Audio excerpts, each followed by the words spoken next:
जयवीर के पैसे ना देने के साथ साथ अब अभिनव की कंपनी पर एक और प्रॉब्लम आ गई थी, जिसमें निखिल वेंचर्स नाम की कंपनी उन्हें हैकिंग के इल्जाम में कोर्ट ले जाना चाह रही थी।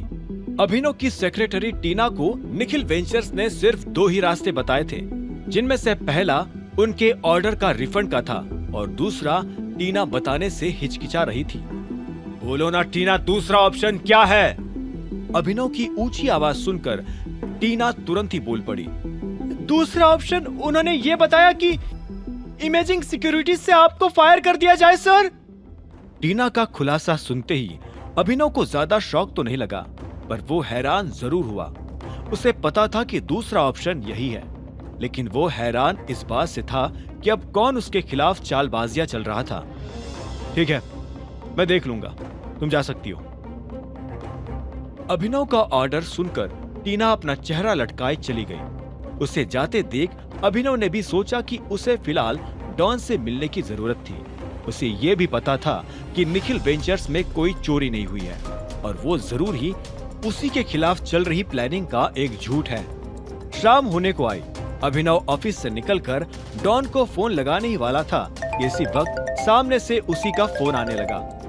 बस आपके लिए कुछ नई इन्फॉर्मेशन है, फोन पर बताना सही रहेगा या हम कहीं मिले? नहीं, मुझे एटीट्यूड क्लब के बाहर मिलो अभी, अभिनव ने कहा और वो फोन काट कर गाड़ी में बैठ गया। एटीट्यूड क्लब की ओर जाते हुए उसे लगा कि फिलहाल डॉन के पास या तो देवेन या फिर सनी के बारे में ही कोई इन्फॉर्मेशन हो सकती है। यही सोचकर उसने गैस भी किया कि कंपनी में आई हुई प्रॉब्लम्स में भी कहीं न कहीं हाथ फिर से उन्हीं का था। कुछ ही देर में वो एटीट्यूड क्लब के बाहर पहुंच गया, जहां डॉन और रंजन ऑलरेडी उसका इंतजार कर रहे थे। जैसे ही उन्होंने अभिनव की गाड़ी देखी, वो उसके करीब आकर पीछे वाली सीट पर बैठ गए। अभिनव गाड़ी को क्लब के सामने से हटाकर उसकी साइड वाली गली में ले गया, जहां कोई चहल पहल नहीं थी। बताओ, क्या इन्फॉर्मेशन है? बॉस, रंजन को उस देवेन के बारे में एक खबर लगी है। डॉन ने रंजन की ओर देखा। जो भी सुना है तूने बता दे बॉस को, जल्दी। इससे पहले कि रंजन बोलना शुरू भी कर पाता, अभिनव बीच में बोल पड़ा। देवेन फिलहाल किसी कंपनी से मिला है क्या मेरे बारे में बात करने के लिए? नहीं सर, रंजन ने सिर हिलाते हुए कहा।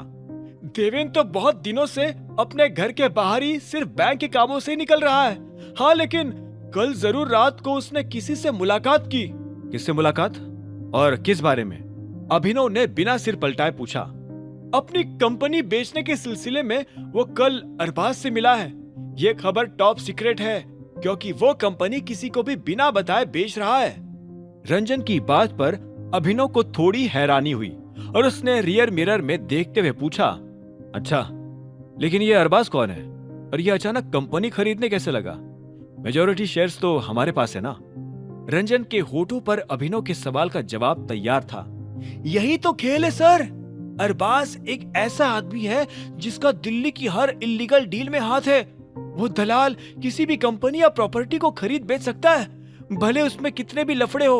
उसे खरीदने के लिए बस मालिक से कागजात चाहिए और खरीदार से पैसे। बंदा बड़े लेवल पर खेलता है, इसीलिए उसकी पुलिस और पॉलिटिशियंस में भी सेटिंग है। अभिनव ने रंजन की बात सुनकर अपनी भौहें ऊंची करके पूछा, तो तुम कह रहे हो कि हमारे पास भले ही डीके कॉर्पोरेशन के 70% शेयर्स हो, मगर उसके बावजूद भी ये अरबाज उसे खरीद लेगा?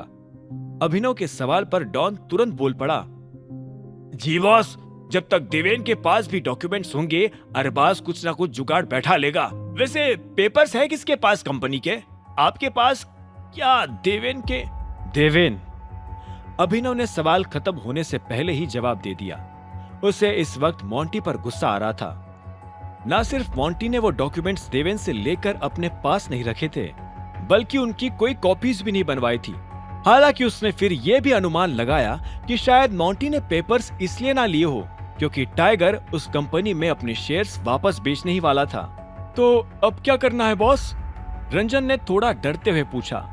अभिनव ने एक पल के लिए उसे देखा और फिर नजरें सामने करके कहा, ये दलाल अरबाज कहाँ मिलेगा?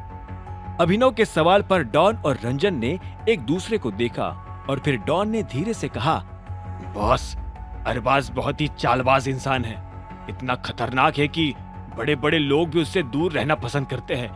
वो ऑलमोस्ट एक तरीके की माफिया ही चला रहा है। मैंने पूछा कहाँ मिलेगा वो, उसका जवाब दो। अभिनव डॉन पर भड़क उठा, जिससे डॉन घबरा गया। इसी वक्त रंजन बीच में बोला, बॉस, अपॉइंटमेंट लेनी पड़ेगी उससे मिलने के लिए, वो भी कुछ 3-4 घंटे पहले ही। और वो इतना मूडी है ना, बहुत सी बार तो ऑफिस में होकर भी मना कर देता है मिलने से, चाहे फिर अपॉइंटमेंट हो या ना हो। रंजन की बात पर अभिनव ने हल्की सी मुस्कान दी। अच्छा, मैं मिल रहा हूं उससे, मुझे किसी अपॉइंटमेंट की जरूरत नहीं है, बताओ कहाँ रहता है वो। अभिनव का कॉन्फिडेंस देखकर डॉन और ज्यादा घबरा गया और बीच में बोल पड़ा, सर, वहां इस तरह अकेला जाना ठीक नहीं होगा। एक काम करते हैं, आप वहां पहुंचिए, मैं कुछ आदमियों को लेकर आपसे वहीं मिलता हूं। डॉन रंजन की ओर पलट गया। तो लेकर जा बॉस को, ठीक है? ठीक है, रंजन ने सिर हिलाते हुए कहा। इसी वक्त अभिनव भी पैसेंजर सीट से उठकर गाड़ी के बाहर आ गया। जल्दी पहुंच वहां पर डॉन, मैं वॉशरूम होकर आता हूं। अभिनव गाड़ी से उतरकर क्लब के अंदर चला गया।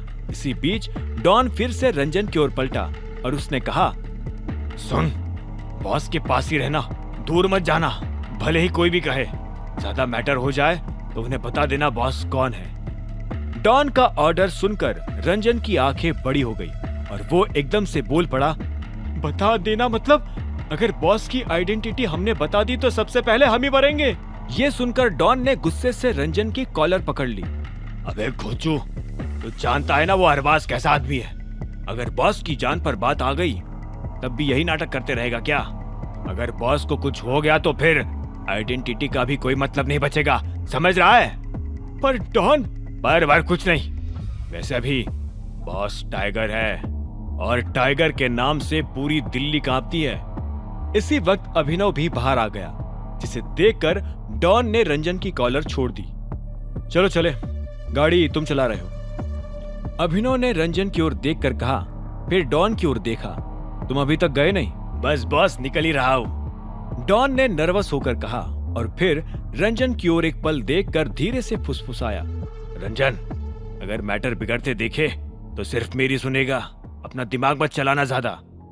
रंजन ने डरते हुए हामी में सिर हिलाया और वो पीछे से उतरकर ड्राइवर सीट पर आकर बैठ गया।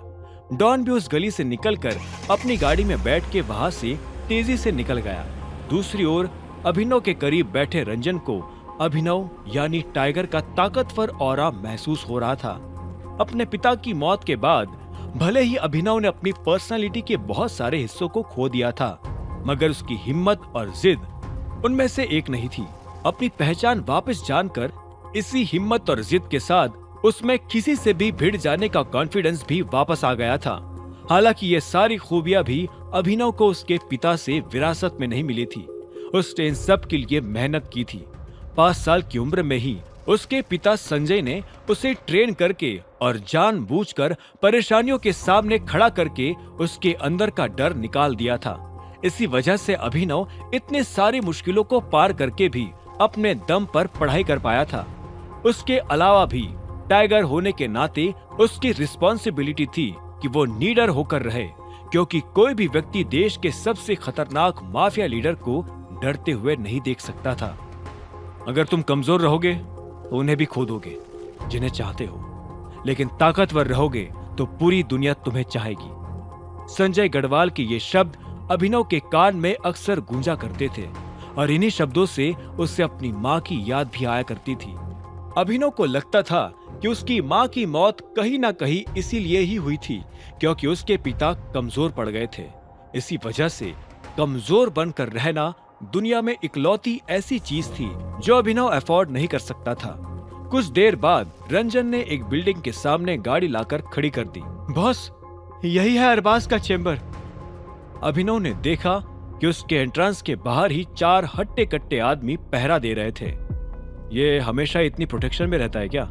हाँ बॉस, खतरनाक आदमी है, इसलिए खुद की सुरक्षा से ज्यादा दूसरों को डराने के लिए बॉडीगार्ड्स रखता है। अभिनव ने एक फीकी मुस्कान के साथ रंजन की ओर देखा और फिर वो गेट खोलकर बाहर निकल गया। हमें बंदूक लेकर आना चाहिए था। रंजन भी बड़बड़ाते हुए गाड़ी से बाहर आकर अभिनव के पीछे पीछे चलने लगा था। अभिनव एंट्रेंस के पास पहुंचा ही था कि एक गार्ड ने अपना हाथ लंबा करके उसे रोक दिया। कौन और क्यों? अभिनव ने एक पल के लिए उन गार्ड्स को ऊपर से नीचे तक देखा। उसे ये तो पता चल गया था कि ये गार्ड्स सोने भी किसी जिम में ही जाते थे। हालांकि अपने जिम के एक्सपीरियंस से अभिनव को भी पता था कि हट्टा कट्टा होने का मतलब ये नहीं था कि सामने वाला लड़ाई में अच्छा ही होगा। अक्सर इस तरह की बॉडी और सिक्स पैक्स सिर्फ दिखावे के लिए ही बनाए जाते थे। लड़ाई में जो असली स्किल काम आती है उसे हैंड कॉम्बैट कहा जाता है, जिसका इन डोलो शोलो से कुछ खास ताल्लुक नहीं था। अभिनव उन्हें देखकर ये तो समझ गया था कि अरबाज नाम के इस आदमी को बस अपना रुतबा दिखाने में मजा आता था, उससे ज्यादा कुछ नहीं। अरबाज से मिलने आया हूँ, अभिनव ने गार्ड से आंखें मिलाकर कहा। अपॉइंटमेंट दिखाओ। गार्ड ने अपना हाथ आगे करते हुए कहा, जिस पर अभिनव मुस्कुराकर बोल पड़ा, जरूरत नहीं है। सभी गार्ड्स के हाव भाव बदल गए और वो अभिनव को घेर कर खड़े हो गए। आखिरी बार बोल रहा हूं लड़के, यहाँ से भाग जा, नहीं तो बेमतलब हड्डियां तुड़वा लेगा। अभिनव ने भी उन चारों की ओर देखा और फिर जवाब दिया, तुम मुझे अरबाज के पास लेकर चलो अभी, नहीं तो हड्डियां तुड़वा लोगे। अभिनव का कॉन्फिडेंस देखकर सभी गार्ड्स एक दूसरे की ओर देखकर हंसने लगे और फिर अभिनव के करीब आ गए। चलो इस स्पीकर की बैटरी निकाल देते हैं। एक गार्ड ने अभिनव के कंधे पर हाथ रखा ही था कि तभी उन्हें पीछे से एक भारी आवाज सुनाई दी, रुक जाओ। उस आवाज को सुनते ही चारों गार्ड्स अपनी जगह पर ही थम गए और धीरे से पीछे हो गए। इसी वक्त एंट्रेंस में से एक छोटी हाइट का बूढ़ा सा आदमी चलकर आया। अपनी सिगार हटाते हुए उसने अभिनव को ऊपर से नीचे तक देखा। उसे पहले लगा कि वो इस लड़के को जानता है, लेकिन करीब आकर वो अभिनव को एक अनजान आदमी की नजरों से ही देख रहा था। कौन हो तुम लड़के, और यहाँ किस लिए आए हो? बिजनेस के लिए? अभिनव ने एक सांस छोड़ी और मन ही मन उस बूढ़े को थैंक यू भी बोला। उसे लगा कि अगर वो फिलहाल बीच में नहीं आता तो उसके चारों गार्ड्स बिना वजह जख्मी होकर रोने लगते। जी, बिजनेस के लिए। अभिनव ने मुस्कुरा कर कहा, क्या हम अंदर चलकर और बात कर सकते हैं? मुझे नहीं लगता कि किसी अच्छे ऑफर को अपॉइंटमेंट की परछाई में छिप जाना चाहिए। उस बूढ़े आदमी यानी अरबाज ने एक और बार सिगार फूंकते हुए अभिनव को देखा और फिर वो हंस पड़ा। अब आगे क्या होने वाला था? अभिनव अरबाज से मिलने तो चला आया था, लेकिन उसके पास कोई अपॉइंटमेंट नहीं थी। ऐसे में अरबाज के गार्ड्स उसे बाहर निकालने ही वाले थे कि तभी इतने में एक बूढ़ा अभिनव के पास आ गया। जब उसने अभिनव की बात सुनी तो वो जोर जोर से हंसने लगा और बोला, देखो, अगर जेब में माल हो तो ही बात करना। मुझे भिखारियों को अपनी थाली में से खाना खिलाने का कोई शौक नहीं है। ये सुनते ही अभिनव मुस्कुराया और बोला, चिंता मत कीजिए, भिखारी के पास पहले ही बहुत सारा खाना है। आप उसे खिलाए या ना खिलाए, वो आपको बहुत कुछ खिला सकता है और इतना खिला सकता है कि आपका पेट फट जाए। ये सुनते ही वो बूढ़ा और जोर जोर से हंसने लगा था। वो बूढ़ा और कोई नहीं बल्कि खुद अरबाज ही था। अरबाज को इस दुनिया में सबसे ज्यादा अगर किसी चीज से प्यार था तो वो था पैसा। उसने अपनी सिगार फिर से मुंह में डाली और अपने आदमियों को इशारा किया कि वो अभिनव को और रंजन को अंदर जाने दे। सारे गार्ड्स ने दरवाजा छोड़ा और आखिर में अभिनव और रंजन कमरे के अंदर दाखिल हो गए थे। पहले वो कॉरिडोर से निकले और आखिर में एक बड़े लेकिन बेतरतीब से कमरे में दाखिल हो गए। कमरे के हर कोने में किताबें बिखरी हुई थी। उन्हें देखकर ऐसा लग रहा था कि उन्हें कोई नहीं पढ़ता था। साथ ही वहां ढेर सारी स्मोकिंग पाइप्स भी थे। उस कमरे के अंदर भी गार्ड्स पहरा देकर बैठे हुए थे। अभिनव ने तुरंत कमरे में चारों तरफ अपनी नजर दौड़ाई और गार्ड्स को गिनना शुरू कर दिया।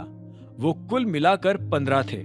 उधर अरबाज को देखकर ऐसा लग रहा था कि वो घबराया हुआ है। इतने में 2 गार्ड्स अभिनव और रंजन के पास आए और उनकी तलाशी लेने लगे। उन्होंने अभिनव की जेब से डेबिट कार्ड निकाला और एक आदमी ने कहा, बॉस, कार्ड। अरबाज ये बात सुनते ही तुरंत पलटा। इतने में अभिनव ने उस आदमी से कहा, मेरा कार्ड मुझे वापस दो। यह सुनते ही अरबाज बड़ी सी मुस्कान के साथ बोला, नहीं, मैं यहाँ ऐसा कुछ नहीं करता। जब तक ये मीटिंग खत्म नहीं हो जाती तब तक तुम्हें तुम्हारे कार्ड के लिए इंतजार करना पड़ेगा। मुझे मेरा कार्ड वापस दे दो। वैसे भी मैं जो बात करने आया हूं उसका कार्ड से कोई लेना देना नहीं है, अभिनव ने कहा। यह सुनकर अरबाज ने उसे एक पल के लिए देखा, अपना पाइप मुंह से हटाया और कुर्सी पर बैठ गया। फिर उसने अपने एक आदमी को देखा और बोला, ये कार्ड इधर लेकर आओ और इन दोनों को यहां से बाहर निकालो। तभी रंजन ने कहा, क्या? कम से कम हमें हमारा कार्ड तो ले जाने दो। रंजन की आवाज में उसका डर साफ नजर आ रहा था। अरबाज ने एक पल के लिए रंजन को घूरा और बोला, ये कौन है वैसे? तुम्हें ये नहीं पता कि ये कौन है? इतने में रंजन ने अभिनव की तरफ इशारा करते हुए अरबाज से कहा। यह सुनते ही अरबाज की नजरें रंजन से हटी और अभिनव पर जा टिकी। उसने अभिनव को देखा और बोला, पुलिस वाला है, जासूस है, मीडिया से रिपोर्टर, मुख्यमंत्री, प्रधानमंत्री, अगर ये भगवान भी हो तो भी मैं इससे नहीं डरता, क्योंकि इस वक्त ये मेरे कमरे में खड़ा है। मैं इसके साथ जो चाहूं वो कर सकता हूं। अरबाज के मुंह से ये बात सुनकर रंजन तो घबरा गया, लेकिन अभिनव के माथे पर शिकन नहीं आई। उसने मुस्कुराते हुए कहा, जिस तरह से तुम हमसे बात कर रहे हो उससे मुझे एक बात तो समझ में आ गई है, और वो ये है कि अरबाज तुम ही हो। अब मेरी भी एक बात ध्यान से सुनो। मैं आखिरी बार कह रहा हूं, मेरा कार्ड मुझे दे दो, वरना अच्छा नहीं होगा। अभिनव के मुंह से ये बात सुनकर अरबाज का चेहरा सफेद हो गया। उसे ना जाने क्या हुआ और वो बोला, ये एक पुलिस वाला है, पकड़ो साले को। ये सुनते ही रंजन घबरा गया। उसे समझ नहीं आ रहा था कि अब उसे क्या करना चाहिए। इतने में जिस लड़के के हाथ में अभिनव का कार्ड था वो थोड़ा सा पीछे हुआ और बाकी लोग अभिनव की तरफ धीरे धीरे बढ़ने लगे। अरबाज ने पीछे से ऑर्डर दिया, इसकी अच्छे से धुलाई करना। फिर वो पाइप सुलगाकर सारा तमाशा देखने बैठ गया। उसकी नजरें जब अभिनव से मिली तो उसके चेहरे पर एक झीनी सी मुस्कान थी। उसने धीरे से कहा, मेरे किले में किसी पुलिस वाले का आना ठीक ऐसा ही है जैसे किसी चूहे का एक शेर की मांद में घुसना। ये क्या बकवास कर रहे हो? ये पुलिस वाला नहीं है, ये तुम्हारा वो डरावना सपना है जो सच होकर तुम्हारे सामने खड़ा है। रंजन ने घबराते हुए कहा। वो अपनी नजरों के सामने अभिनव के साथ कुछ भी गलत नहीं होने देना चाहता था। तभी अभिनव ने रंजन को पलट कर देखा और उससे अपना मुंह बंद रखने का इशारा कर दिया। वो चाहता तो खुद ही अपनी पहचान बता सकता था, लेकिन तभी उसे अकरम से किया हुआ वादा याद आया और इसीलिए वो चुप हो गया। रंजन भी चुप हो चुका था। उधर जब वो लड़के अभिनव पर हमला करने के लिए कूदे तो रंजन भी उन्हें पीटने के लिए उनके ऊपर टूट पड़ा। हालांकि वो अभिनव जैसा लड़ाका तो नहीं था और उसे कुछ घूसे भी पड़े, फिर भी वो अड़ा रहा। इधर अभिनव ने भी अपने चेहरे पर पड़ने वाले एक मुक्के से अपने को बचाया और सामने खड़े आदमी के पेट में एक जोरदार लात मार दी। इतने में एक और आदमी उसे पीटने के लिए आया तो अभिनव ने उसको एक मुक्का जड़ दिया। फिर उसने अपने बगल में देखा तो पाया कि रंजन के सामने ढेर सारे लोग खड़े थे। रंजन के लिए उनसे अकेले निपट पाना मुश्किल था। ऐसे में अभिनव उन लोगों की तरफ कूदा और रंजन के साथ उन लड़कों को पीटने लगा। फिर उसने रंजन को दो लड़कों के चंगुल से छुड़वाया और बोला, तुम ठीक हो? रंजन ने हाँ में सिर हिलाया और बोला, थैंक यू बॉस। तभी पीछे से अरबाज की आवाज आई, लगता है चूहे को शेर बनने का बहुत शौक है। इतना कहते ही अरबाज ने अपनी टेबल में रखी बंदूक निकाली और अभिनव की तरफ तानते हुए बोला, चल अब शान पत्ती बहुत हुई, चुपचाप हाथ ऊपर कर और कोने में खड़ा हो जा। अरबाज के हाथ में बंदूक देखते ही उसके सारे लोग एक एक करके पीछे हटना शुरू हो गए, क्योंकि अब बंदूक की नली सीधी अभिनव के माथे की तरफ तन चुकी थी। ठीक इसी वक्त रंजन को लगा कि अब उसके पास सच बोलने के अलावा और कोई चारा नहीं है। उसे डॉन की कही बात याद आ रही थी, अगर अभिनव को कुछ हो जाएगा तो डॉन और रंजन जैसे लोग एक पल में ही अनाथ हो जाएंगे। इसीलिए वो चिल्लाते हुए बोला, यह टाइगर है। ये सुनते ही अभिनव निराश हो गया। उसे गुस्सा तो नहीं आया, फिर भी उसे अच्छा नहीं लग रहा था। अरबाज ने एक पल के लिए अभिनव को घूरते हुए देखा और बोला, टाइगर। और इतना कहते ही वो जोर जोर से हंसने लगा। रंजन और अभिनव एक दूसरे को देख रहे थे। इतने में अरबाज ने कहा, ये और टाइगर मेरे साथ चालाकी बहुत भारी पड़ती है बच्चे। अगर अब कुछ भी बोला ना तो इसे उड़ाने से पहले तुझे उड़ाऊंगा। रंजन ने अरबाज की इस बात पर सफाई देते हुए कहा, मैं झूठ नहीं बोल रहा हूँ, सच कह रहा हूँ। यही है तुम्हारा सबसे डरावना सपना जो सच बनकर तुम्हारे सामने खड़ा है, टाइगर। रंजन के मुंह से ये बात सुनकर अरबाज खड़ा हुआ और अभिनव की तरफ बढ़ने लगा। उसने अभिनव को ऊपर से नीचे तक देखा और बोला, टाइगर सिर्फ 25 साल का कैसे हो सकता है? मुझे तो ये कोई खेल लग रहा है। अरबाज अभिनव से मुश्किल से 1 फीट की दूरी पर खड़ा था।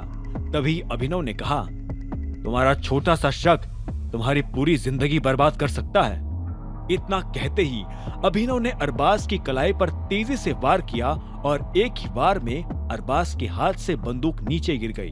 वार इतना जोरदार था कि अरबाज के मुंह से चीख निकल गई। जैसे ही अरबाज बंदूक फिर से उठाने के लिए नीचे झुका तो अभिनव ने उसकी गर्दन पर ऐसा वार किया कि उसके बाद अरबाज के लिए सांस लेना तक दूभर हो गया था। अभिनव ने अपना पैर बंदूक पर जमा दिया ताकि कोई और उसे ले ना सके। तभी वो आदमी जिसके हाथ में अभिनव का कार्ड था, उसने अरबाज की तरफ देखते हुए अभिनव से पूछा, ये तुमने बॉस के साथ क्या किया? अभिनव उसकी तरफ पलटा और बोला, मेरा कार्ड दे वरना ये जान से जाएगा। अभिनव का पैर अंगद की तरह अभी भी बंदूक पर जमा हुआ था। ठीक इसी वक्त बाहर से बंदूक चलने की आवाज आई। सब लोग उस आवाज को सुनकर अलर्ट हो गए। इतने में बाहर से कुछ लोग भागते हुए कमरे के अंदर घुस आए। वो सभी लोग अभिनव के आगे आकर उसके बचाव में खड़े हो गए। हर एक के हाथ में बंदूक थी जो अरबाज के आदमियों पर टिकी हुई थी। अभिनव ने फिर से उस आदमी से कहा, मेरा कार्ड। यह सुनते ही वो आदमी घबरा गया और उसने अभिनव को उसका कार्ड थमा दिया। अभिनव ने दोबारा अरबाज की गर्दन पर वार किया और इस बार उसे सांस आना शुरू हो गई। वो कुछ देर के लिए खांसता रहा और फिर हांफते हुए इधर उधर देखने लगा। अपने आदमियों को इस हालत में देखकर अरबाज ने कहा, क्या हो रहा है यहाँ? अबे ये सवाल तो मुझे तुमसे पूछना चाहिए। तभी पीछे से डॉन की आवाज आई। वो गुस्से में अरबाज को देखता जा रहा था। अरबाज डॉन को वहां देखकर हैरान हो गया। डॉन आगे आया और बोला, तुम्हें पता भी है तुम किससे पंगा ले रहे हो? अरबाज घबराई हुई आंखों से कभी डॉन को तो कभी अभिनव को देख रहा था। अरबाज भले ही अपने आप को खुदा मानता था, लेकिन उसमें और टाइगर में जमीन आसमान का अंतर था। लेकिन अभी भी अरबाज को यह विश्वास नहीं हो रहा था कि उसके सामने खड़ा वो जवान लड़का टाइगर था। तभी अभिनव ने डॉन को देखा और बोला, बाहर फायर करने की क्या जरूरत थी? बॉस, आप लोगों की बातें बाहर किसी ने सुन ली थी। एक आदमी ने आपकी फोटो भी निकाली थी। वो अपने फोन से किसी को आपकी फोटो भेजने ही वाला था कि इतने में मैंने ही उसे भगवान के पास भेज दिया और सभी फोटो डिलीट मार दिए। अभिनव ने ये सुनते ही हाँ में सिर हिलाया और फिर अरबाज की तरफ देखते हुए बोला, मैं यहाँ एक बहुत जरूरी बात करने आया हूँ। अगर तुम शांति से बात सुनोगे और हाँ में सिर हिलाते रहोगे तो जिंदा रहोगे, वरना तुम्हें मुझसे क्या चाहिए? अरबाज ने हकलाते हुए पूछा। सबसे पहले तो ये कि आज यहाँ जो कुछ हुआ उसके बारे में बाहर कोई बात नहीं करेगा, जरा भी नहीं। अभिनव ने जोर से कहा ताकि सब लोग उसकी बात ध्यान से सुन ले। अभिनव ने आगे कहा, अगर किसी ने मुंह खोलने की कोशिश भी की तो उसका वही हाल होगा जो फोटो भेजने वाले का हुआ। समझ गए सब? समझ गए सर। सभी ने एक साथ चिल्लाते हुए कहा। अभिनव ने हाँ में सिर हिलाया और फिर अरबाज से बात करने के लिए थोड़ा नीचे झुकते हुए बोला, मैंने सुना है देवेन यहाँ आया था तुम्हें अपनी कंपनी बेचने के लिए। उसने तुम्हें बताया कि उसकी कंपनी में मेरे भी शेयर्स हैं और उसने शेयर्स के बदले मुझे पैसे नहीं दिए हैं। यह सुनते ही अरबाज ने एक पल के लिए अभिनव को देखा और बोला, तुम किस बारे में बात कर रहे हो? मुझे कोई आइडिया नहीं है। मैं तो देवेन को जानता तक नहीं। उसकी ये बात सुनते ही अभिनव मुस्कुराने लगा। वो जानता था कि अरबाज झूठ बोल रहा है। ऐसे में अभिनव ने बंदूक उठाई और अरबाज के माथे पर टिकाकर बोला, मैं आखिरी बार बोल रहा हूँ, इस बार अगर तूने सच नहीं बोला तो फिर ये बोलेगी, और ये बोली तो तू बोलने लायक नहीं रहेगा। ये सुनते ही अरबाज घबरा गया और बोला, मैं देवेन को जानता हूँ। वो यहाँ कंपनी बेचने के लिए आया था, लेकिन उसने उसने मुझे ये नहीं बताया कि उसमें तुम्हारे शेयर्स भी है। अच्छा? डॉन ने पीछे से कहा। उसे अरबाज पर भरोसा नहीं था। अरबाज ने उसकी शंका का समाधान करने के लिए कहा, तुम्हें क्या लगता है मैं टाइगर के सामने झूठ बोलूंगा? देवेन ने यही कहा था कि कंपनी उसकी अकेले की है और इसलिए मैं रेडी हुआ। मैंने 50-50 में डील फाइनल करवाई थी। अभिनव ने पूछा, तुम्हें बायर मिला? हाँ, है एक आदमी, हम उससे कल मिलने वाले थे। बहुत बढ़िया, तो तुम कल उससे मिलो और देवेन से सारे डॉक्यूमेंट्स ले लो। उसे यह भी बताना कि मैं यहां तुम्हें धमकाने आया था। उससे कहना कि इस धरती पर उसके पास भागने के लिए कोई जगह नहीं है। बहुत जल्दी पुलिस उसे उठाकर अंदर डाल देगी और तुम डॉक्यूमेंट्स लाकर डॉन को दोगे। इतना कहकर अभिनव खड़ा हो गया। अरबाज ने घबराते हुए पूछा, मेरे पैसे? भूल जाओ, तुम्हें कुछ नहीं मिलेगा और अगर ज्यादा मचपच की तो जान से मार दूंगा। और ये तो सोचना भी मत कि मेरे बारे में दिक्पाल को बताकर अपना पैसा रिकवर कर लोगे। उसी पैसे में डालकर तुम्हें आग लगा दूंगा, समझे? अभिनव ने कहा, लेकिन यह बात अरबाज के मन में अभिनव के कहने से पहले ही चलने लगी थी।